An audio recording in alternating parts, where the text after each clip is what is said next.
This program contains dramatic reenactments and material that may be disturbing to some audience members. Viewer discretion is advised.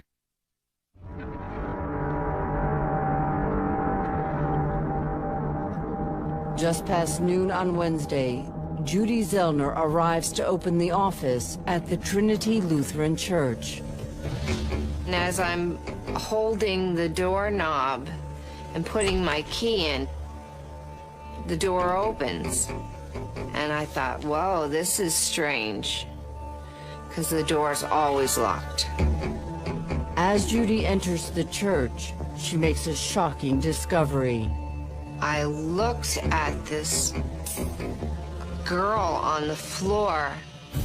The blood caught my eye more than anything. She couldn't tell who it was. She immediately went outside, called 911. 911, where's the emergency? There's a girl murdered in our church. A girl what? Murdered. Oh, what you mean, what's wrong with her? She's laying behind the desk, full of blood. Is she awake and able to talk to you? No, she looks like she's dead. There's blood all over her head and around her head. Oh my God. Police and paramedics race to the scene. The woman is barely alive.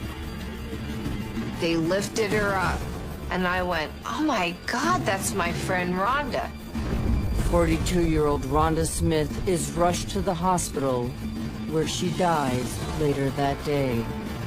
I just was in shock. I couldn't believe that this could have happened in our church. The investigation that follows leads detectives on an unbelievable journey. This had all the makings of a Hollywood murder mystery.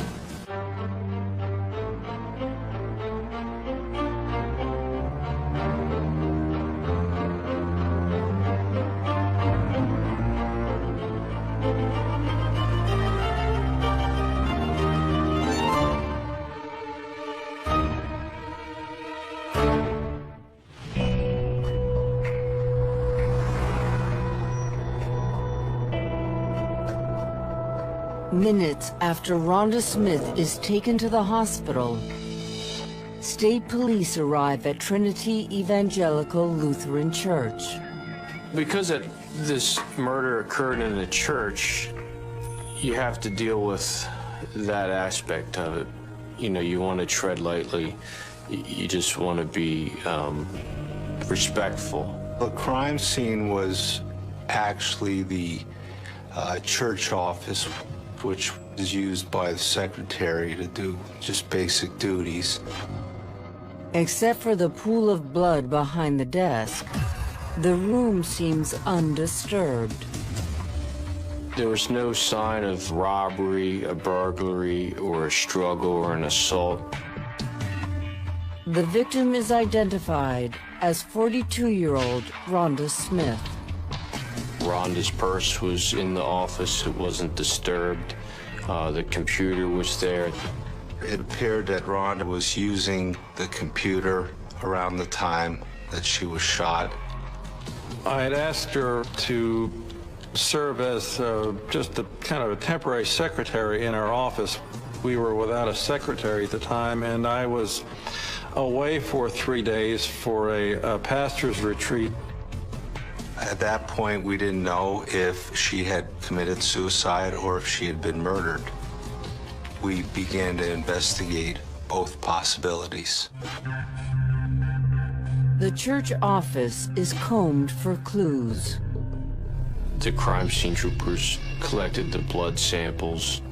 They checked for latent fingerprints. They photographed the scene.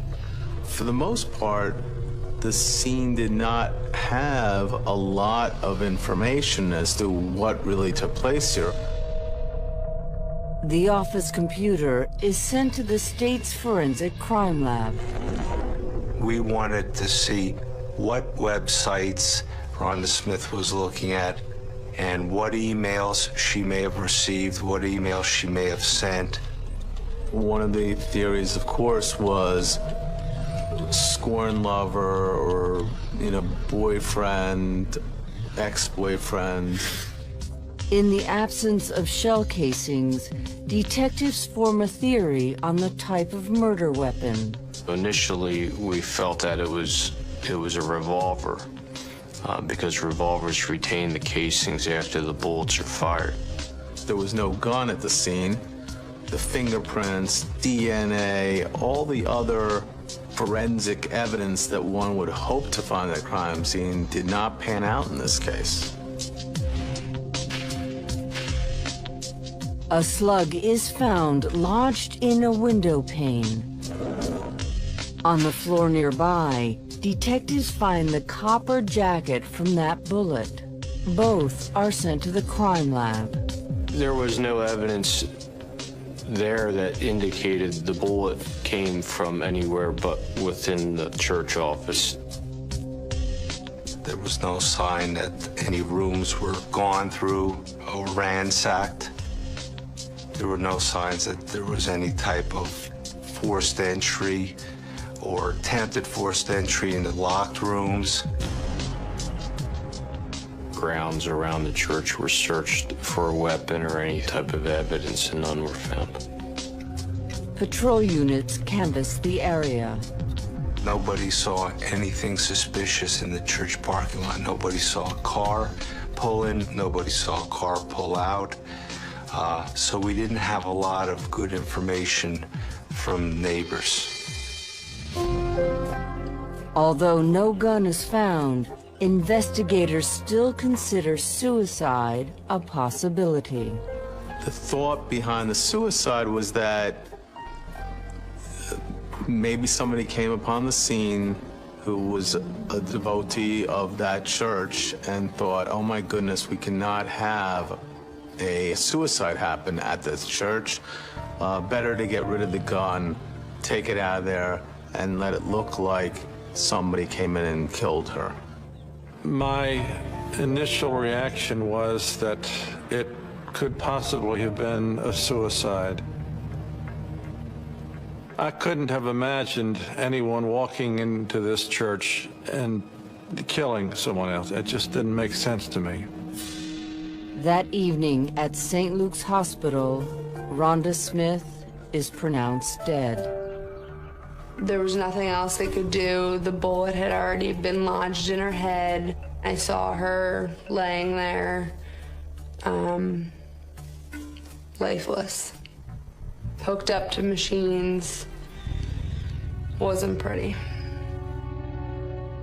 The only thing that came to my mind was a gospel song.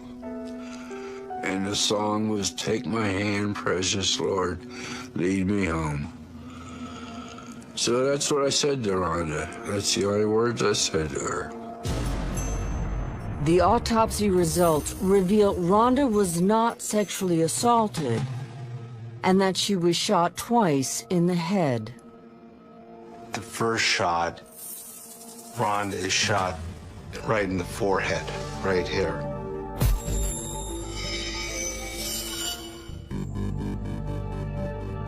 And the bullet doesn't enter her skull. It ricochets up toward the ceiling, and the bullet gets stuck in the framing.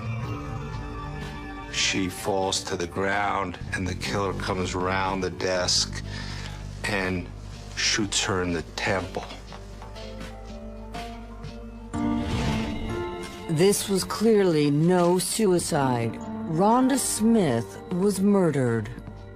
I was stunned.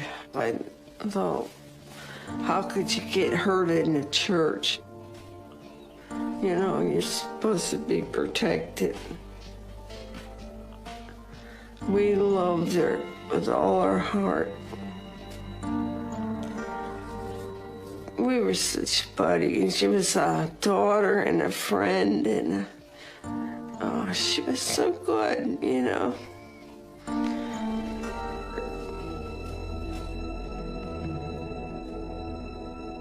I just was in shock. I couldn't believe that this could have happened in our church. Police have no immediate suspects.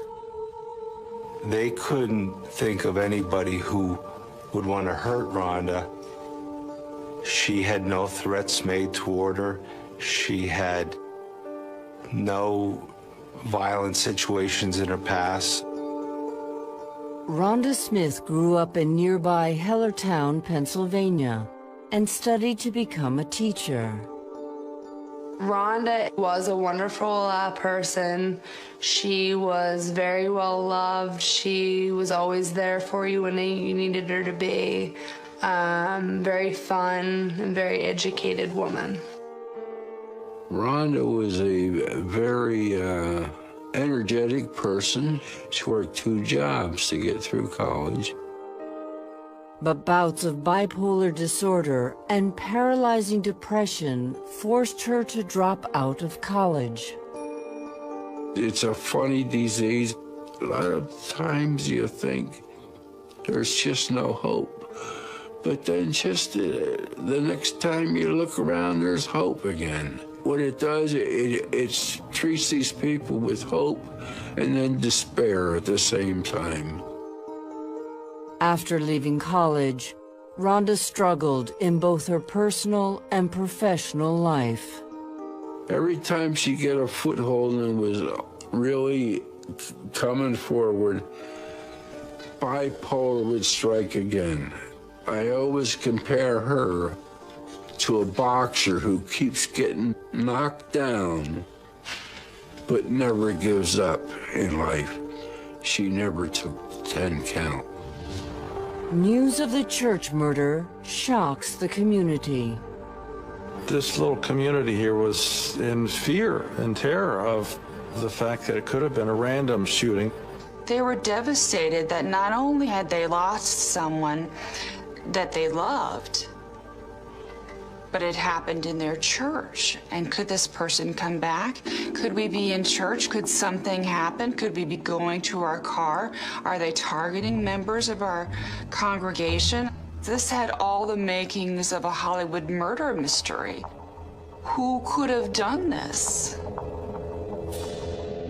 While detectives wait for the ballistic and computer lab results, they assess their evidence. A 42-year-old female victim with no known enemies. No indication of robbery or sexual assault. And 2 shots fired from a revolver. The evidence we have on the first day or on the first couple days is that somebody walked into the church office and shot Rhonda Smith twice in the head. That's pretty much it. After they shot Rhonda, they shut the office door. It just goes towards how cold that person was who committed the offense. Whether or not they're dead or alive, you just close the door on them. Detectives are baffled. The murder was well planned and premeditated. But what was the motive? And with an assassin on the loose, who could be next?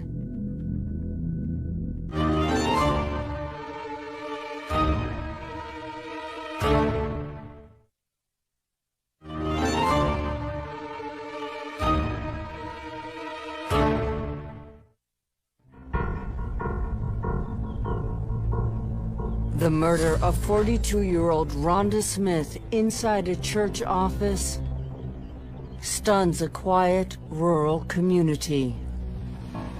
Springfield Township, Bucks County, is a throwback to innocent times in our country's existence.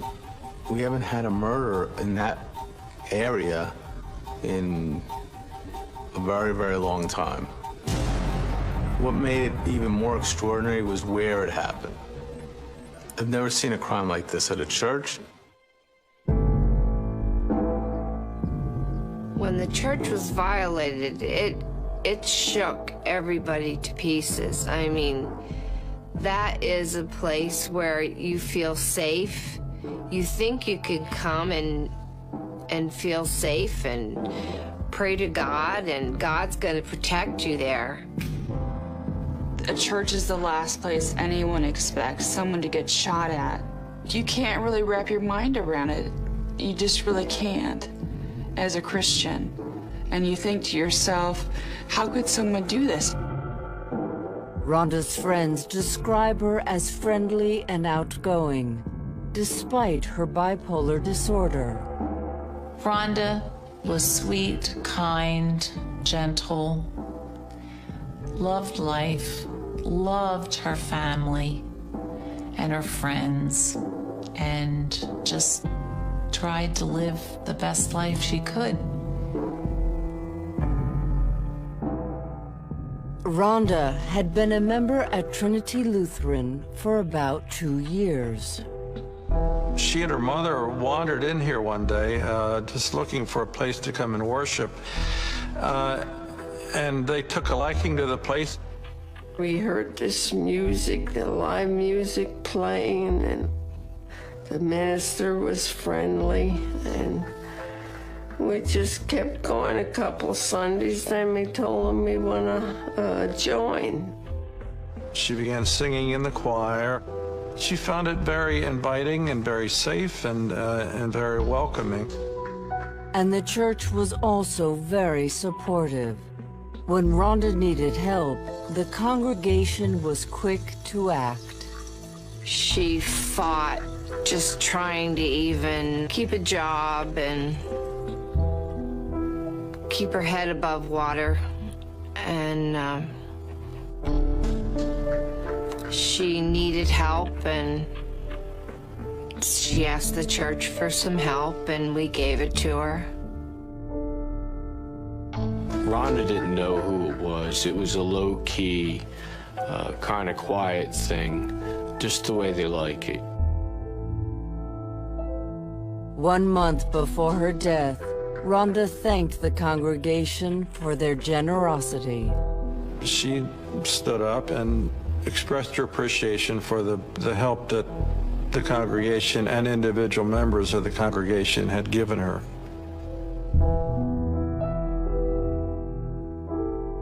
She really made me proud, and herself, I'm sure.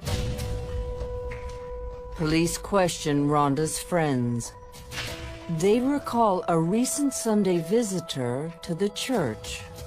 He scared everybody. He was just very eccentric, strange. The stranger also makes a threatening comment. One of the statements he made was that this would be a good place to rob. In fact, when he took communion, he put the glass in his pocket. And one of our parishioners says, we don't do that here. So he put it back. After the service, a couple people went up to him and welcomed him to church, and where are you from? And he told a couple different people, different states that he was from, which, later on seemed a little strange. No one knew who he was. Rhonda's parents didn't know who he was, so there didn't appear to be any connection with him. Witnesses described the man as a white male in his 40s or 50s with graying hair. We had detectives check local motels and local hotels. We actually conducted a traffic checkpoint right in front of the church to see if anybody else had seen this person or if we were able to identify him in any way. There was no person that fit the information that we had. Meanwhile, an inventory of the church valuables turns up nothing missing. There was computers all over the place. Not one was disturbed, not one was taken. The things in the church that are worth a little bit of money, the candle holders and crosses and that are, I'm sure they're not solid gold, but they're worth something to somebody. Nothing was taken like that. For investigators, the absence of clues becomes a clue. Because of the fact that Rhonda Smith was not robbed, she wasn't sexually assaulted, it appears that it was somebody who had a hatred for her. There was no evidence that she was beaten or that anything preceded the 2 gunshots. So, therefore, it just appeared that it must have been something, somebody who knew her or something that was personal between the 2 of them.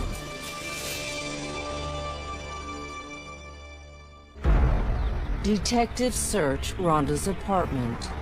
And you could tell that she was struggling. She didn't have much furniture in there. She didn't have many items in there. She was just doing her best to get by. She had a computer there, however, it wasn't connected to the internet, so there was no internet use or emailing. With the use of her address books, we were able to try and contact some folks that she knew to try and get a little bit more information about her. While Rhonda never married, over the years, she did have several boyfriends. We were, in a quick manner, able to eliminate every one of those people who she had some kind of a relationship with. Most of the time, they had clear-cut alibis. We found nothing to show that anyone had any problems with Rhonda Smith. On the day she died, Rhonda came to the church to help the pastor. This is a last-minute thing on my part. I thought about it over the weekend. We were having our congregation meeting that coming Sunday, so we had a lot of packets to assemble and put together. We asked the pastor who else would have known that Rhonda was working, and he told us that possibly the church council president.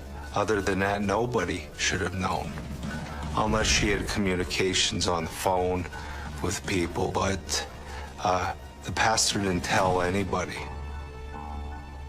The information is an important lead. At that point, we felt that whoever did this to Rhonda singled her out specifically, and they would have had to have known that she was working at the church at that time.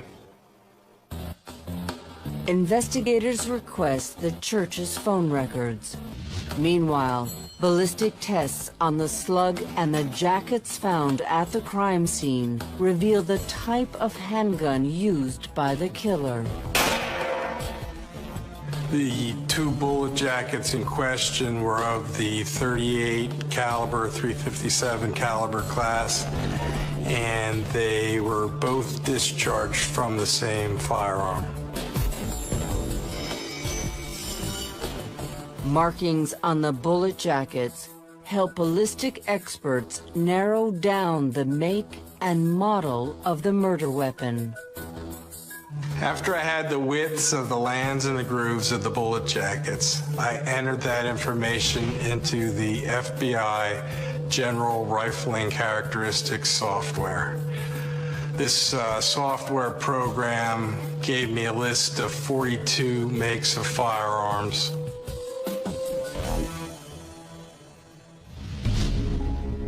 While detectives wait on the computer forensic report, they review the evidence. Rhonda was targeted for murder.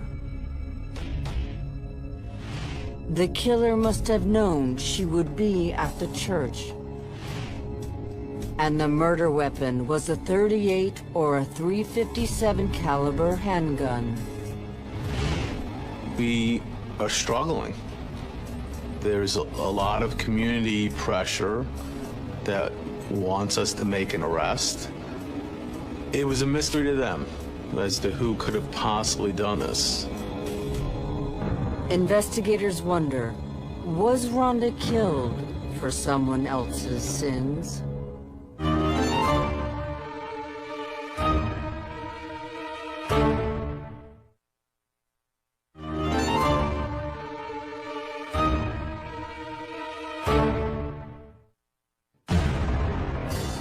A week after Rhonda Smith's murder, investigators are struggling to make sense of her case. All we knew was that Rhonda was dead, and somebody must have wanted her that way. At that point, we didn't know why. We're searching for anybody who had a hatred for Rhonda, who wanted to kill her, who wanted to harm her, and we're not finding anybody. Forensic specialists at the State Crime Lab sift through the computer taken from the church office. If someone opened a Word document, or if they were using some other application, it would all be on a hard drive. The hard drive shows Rhonda was using the computer the morning she was killed. User activity started at approximately 9:30 a.m. And the websites that were visited were a dating website, a web-based email website, and a weather website, and a search for movie tickets. I observed that all end-user activity ceased at 10:48 a.m. After, there's no more activity on the computer. So we felt that there was a good chance that Rhonda Smith was shot. And that's why the computer activity stopped. Detectives run background checks on the only two people who knew Rhonda was at the church: the council president and the pastor. Both have solid alibis. It was very frustrating when we really just couldn't break the case. We did a lot of interviews and really weren't coming up with anything that was real helpful. We were just kind of running into brick wall after brick wall. It wasn't a situation that the investigators thought and that I thought was just a random type of murder. It seemed like this was a specific intent crime. Detectives shift their focus from Rhonda's personal life to her church life. We thought we would go back and talk to the pastor about maybe some of the previous employees at the church, see if anyone had a problem. I thought, who in this community could have wanted Rhonda dead? I mean, that wasn't even remotely on my thinking, that it could have been someone from this congregation. So then we just asked Pastor Shreves if there was anyone he could think of, anyone at all that he thought was odd or anything that could be informative to us. Even if he felt it was minor, it could be important to us. Pastor Shreves, true to his profession, was not somebody who was going to gossip about anybody or tell tales out of school. But he did indicate that there was somebody in the church who was a little bit different than other people. The pastor reluctantly mentions one elderly woman in the congregation. She had been calling him repeatedly and sending him letters. It almost seemed as though, whereas the rest of us would get up in the morning, get dressed, eat breakfast, and go about our daily living activities, she would get up and call Pastor Shreves and leave these long, rambling messages. Good morning. It's 11:30. And we've all had a cheerful morning. The Lord's Spirit's everywhere today. The love you had a wonderful one, too. Well, most of the calls and letters I got were fairly innocent. She would just call to say, I hope you have a nice day. Isn't it a lovely day outside? So, Dee, I'm not going to rattle about it. Things are going swell. I'll let you know. Hope everything's well with you all. So have a nice afternoon. Have a great one. Bye. They weren't sexual in nature. There was only one phone call that I recall where she expressed an interest in being intimate. She said you couldn't deny what was going on between us. The infatuated parishioner also delivers food to the pastor's residence. At one point, she literally brought food into the parsonage. The back door was unlocked. This is a small country area. And put food in the refrigerator. And had done that on more than one occasion. When the pastor responds by locking his door, the food is left out on his porch. So I let the food stay where she had left it, and it would spoil, and she became very upset of that. The pastor identifies the woman as 65-year-old Mary Jane Fonder, a longtime church member. Mary Jane loved this church. She loved her congregation. She sang in the choir. She helped with communion. Other parishioners describe Mary Jane as a bit odd, but harmless.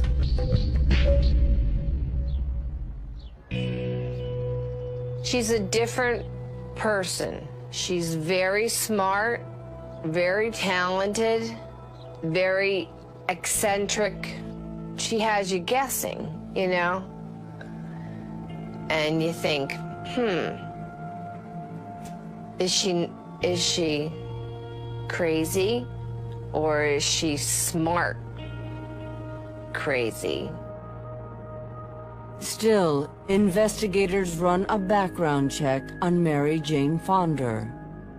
They make a surprising discovery. According to records out of Harrisburg, it showed that Mary Jane Fonder bought a .38 caliber Rossi in 1994. Mary Jane's gun is a possible match for the one used to kill Rhonda Smith.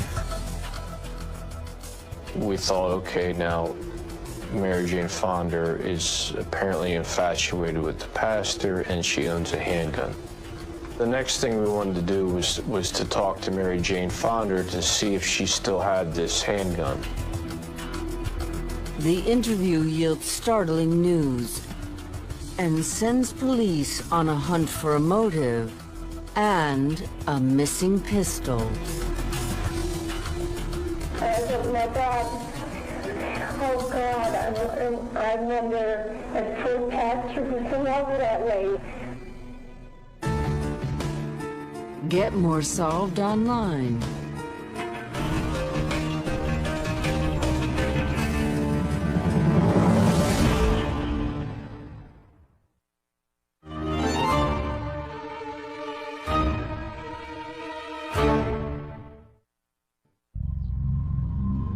Based on a conversation with the church pastor, detectives return to Trinity Lutheran Church and interview 65-year-old parishioner Mary Jane Fonder. The first thing that was learned was that Mary Jane is somebody who likes to talk, and talk and talk and talk, and talk some more after that. Almost immediately, Mary Jane told us that she had something she had to tell us that she hadn't told anyone else before. She told us that the Monday, 2 days prior to Rhonda's murder, she called the church and Rhonda answered the phone. And she said she was surprised that she answered the phone. The admission is stunning. Now we knew that Mary Jane Fonder knew that Rhonda Smith was at the church on Wednesday, and we knew that she had a .38 caliber handgun. So we needed to get more answers. Detectives question Mary Jane about her pistol. She says she no longer has it.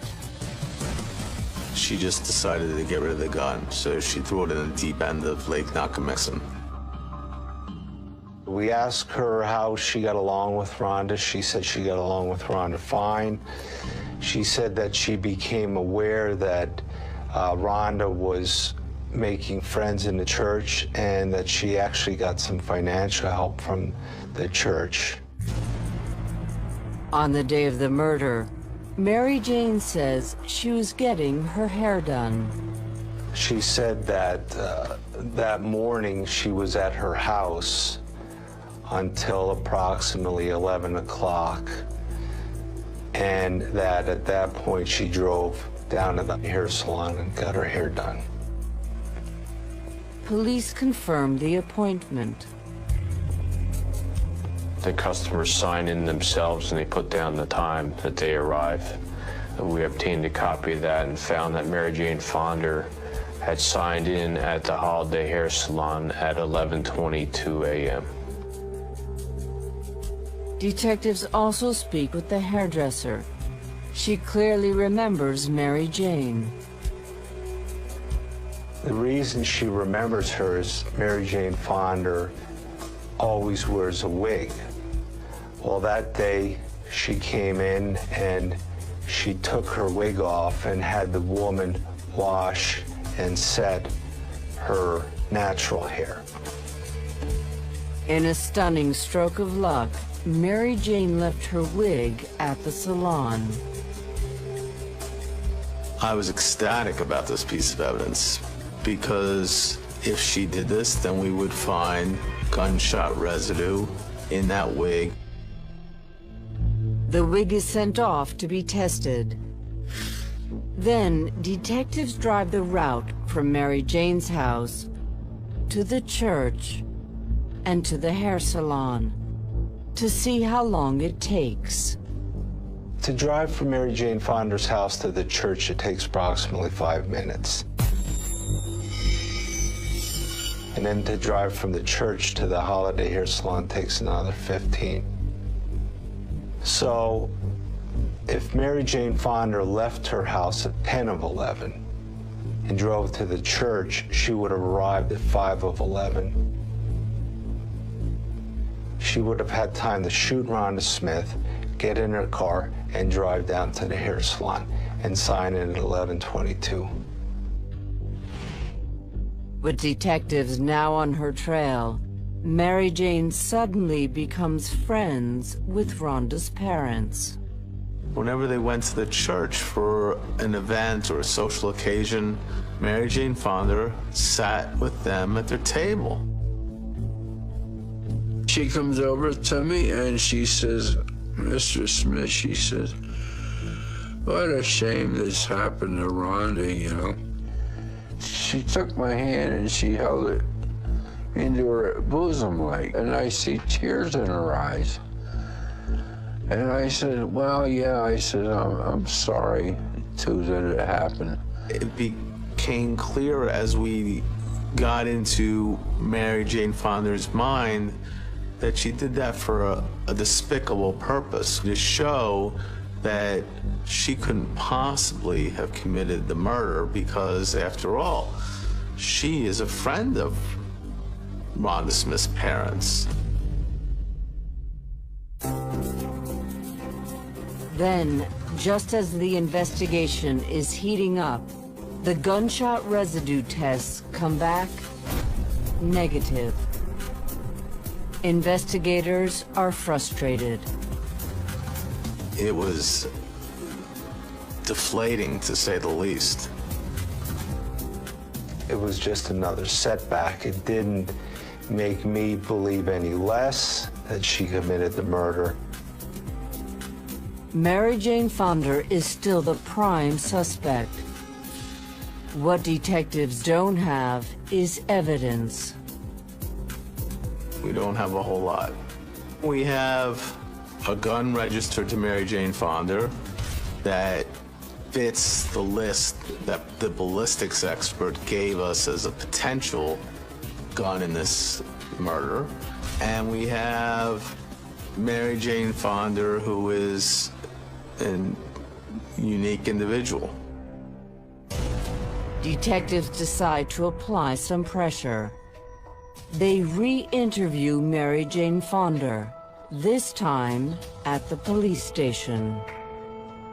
Mary Jane came in, and from the minute she walked in the lobby door, she spoke of Rhonda Smith, how Rhonda was giving her bad vibes, weird feelings, and her frustrations with Rhonda Smith and the church. Mary Jane is upset that Rhonda was receiving help from the church.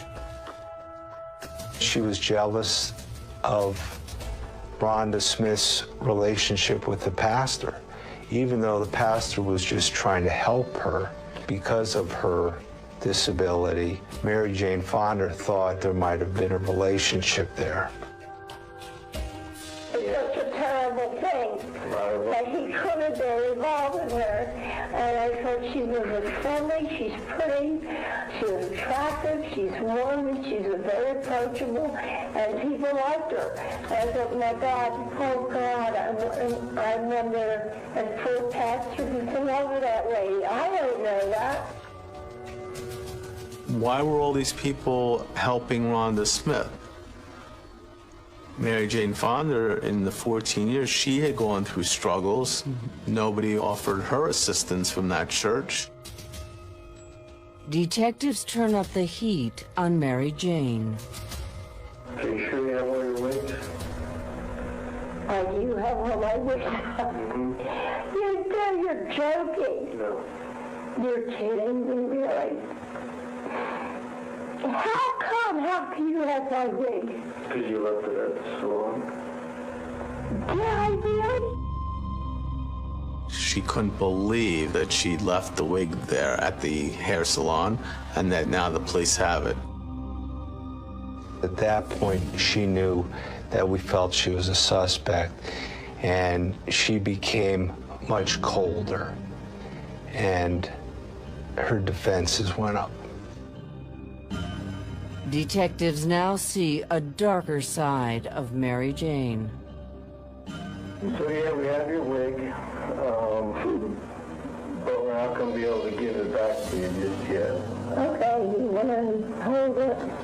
Yes, and it's amazing what they can do these days with science and with gunpowder residue. And sure that something is appeared in my wig because I don't have a gun and I didn't do anything.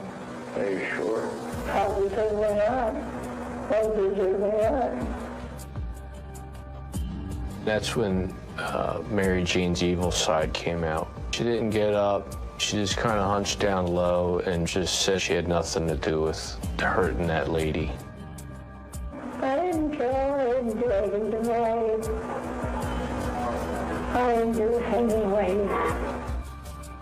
It's just startling the way she says it, because all along she's just talking, and then the investigators explain the beady eyes and just looking them right in the eyes and saying it in a very frightening manner that she didn't do it. The interview lasts nearly 4 hours. Mary Jane insists she had nothing to do with Rhonda Smith's murder. We were both convinced that Mary Jane Fonda committed this crime. What we needed to do was try to find her gun, because I didn't believe that she threw it in Lake Nakamixon in 1994. We felt that it would be very hard to arrest Mary Jane Fonda unless we found that gun, and she could have had it anywhere. Searching for the gun proves futile. Detectives decide to plot a different course. until a young fisherman stumbles upon a powerful clue.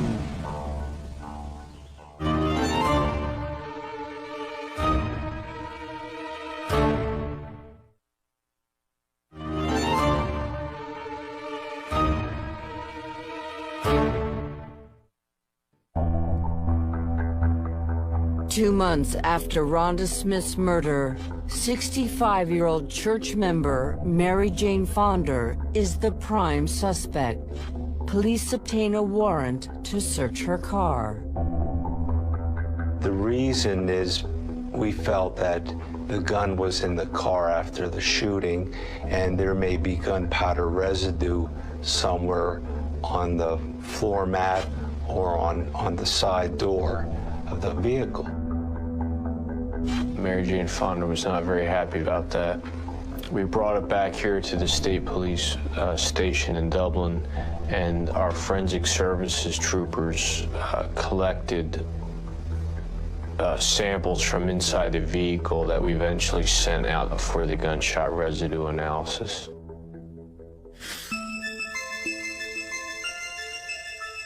At Trinity Lutheran, church members are starting to notice Mary Jane's odd behavior. Mary Jane would try to do a lot of things at church just to be at church, and she even came to both services sometimes. Frankly, once I knew where the investigation was headed, I was much more on edge leading worship.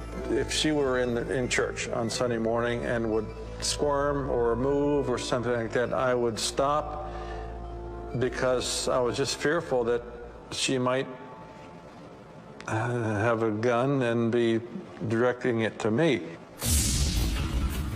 Just 3 days after police seize Mary Jane's car, a major break in the case. A Saturday afternoon, a father and his 8-year-old son had gone fishing in Lake Nakamixon, and the 8-year-old saw something on the banks of the lake. The son actually found the gun along the water's edge. The father took it off him and secured it. There was actually ammunition left in it. The father took the gun home and called the state police in Dublin. They go back with the father to the lake, and in searching the area, they find the spent shell casings, but also they find a box of ammunition also in the water. Once we had the gun in our possession, we took a look at the serial number and discovered that it was the same serial number of the gun owned by Mary Jane Fonder. That pretty much blew the case wide open. Mary Jane's handgun shows no signs of having been in the lake since 1994. I think the fact that we took her car with a search warrant, it sent a message to her that we're not giving up. We found out that in talking with her brother that Mary Jane borrowed his car, so we believe that she gathered up her gun, her box of ammunition, and she drove to the lake where she had said she threw it in the first place to try and keep her story consistent.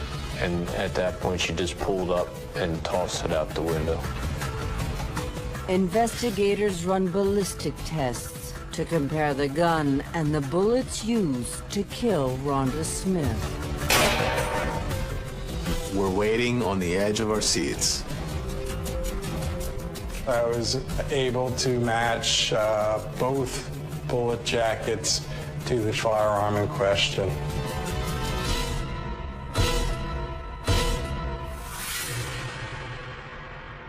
The gun was the smoking gun. It was months of hard work to try to get this woman, and now we finally have the murder weapon. On April 1st, 9 weeks after the murder, police arrest Mary Jane Fonder. I can't believe a woman that age would decide to kill somebody for no reason at all. And that's what it was, for no reason at all. I was relieved when they made an arrest. I felt like I could begin to feel safe in the parsonage at night, and I felt relieved for the congregation. A lot of people, when they looked at Mary Jane, they thought, how could she do this? This lady looks like my grandmother. After the arrest, tests on Mary Jane's car come back positive for gunshot residue.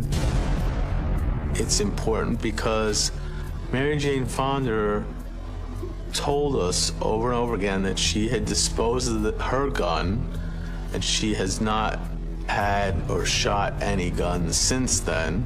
And that's not all Mary Jane's brother tells police. She borrowed his car after hers was impounded. In his composition book, he noted the mileage when Mary Jane borrowed his car and the mileage when he got it back. And there was certainly within the mileage to go from the house to the lake. 9 months after Rhonda Smith's murder, Mary Jane Fonder goes on trial. It was a huge media event, but what I found extraordinary was Mary Jane's reaction to the media attention, which was, as soon as that red light went on, she was on, and she didn't hesitate to talk to any microphone that was put in front of her. Say hello to my congregation, and I miss them all. And I'm praying for everybody. Prosecutors believe Mary Jane killed Rhonda out of jealousy. This case is about Mary Jane Fonder eliminating Rhonda Smith from the church and from the pastor's life and from the other members of the church lives. She had envisioned in her mind that the pastor and Rhonda had something going, some type of relationship, and she wanted her out of the picture. When Mary Jane saw an opportunity to eliminate her rival, she seized it. Mary Jane Fonder drove to the church, walked in, and just shot Rhonda twice in the head. She is a cold, calculating murderer of the first degree who was cold enough to leave that girl on the floor, still alive, and walk out of that office and shut the door as if she was just a piece of trash and go get her hair done, never giving it another thought. The defense team argues Mary Jane is not the killer. Instead, they point the finger at her brother. Ed Fonder, at age 70, had set her up, and that he's the murderer, not Mary Jane, because he wanted her out of that house. And this was the only way he could get her out. 9 days after the trial starts, the jury returns its verdict: guilty. Nobody cheered. We were crying. I mean, it is a sad situation. Nobody wins in this situation. You know, Mary Jane's there in jail, and Rhonda's in the grave, and we're all heartbroken. Nobody wins. Mary Jane is sentenced to life in prison. And forgive whoever did it, because that wasn't me. I did not touch that near hot lady. I can't forgive her. I know God wants us to forgive. But maybe in my time I will. But right now I can't think of forgiving her. I miss my aunt every day. I'll wake up in the morning and I want to give her a call, because I used to talk to her every day, and to just shoot my aunt over something that wasn't even occurring between her and the pastor. It's not right. I like what Zala said, cold-blooded murder. He said it directly over to her face where she was sitting. Cold-blooded murder, you know. That's what she was. Mary Jane Fonder has appealed her first-degree murder conviction. As of July 2009, the appeal motions have not been heard.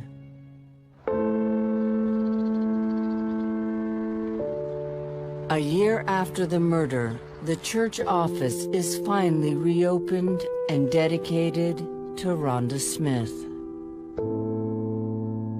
We had a special service, and that felt good. It felt like we were reclaiming that part of our church. It's a new kind of normal for us, and so not far under the surface in most of these members' lives is this story. This is our story now, and it is part of who we are as a worshiping community, and we carry that with us. We will till we die. I know I will.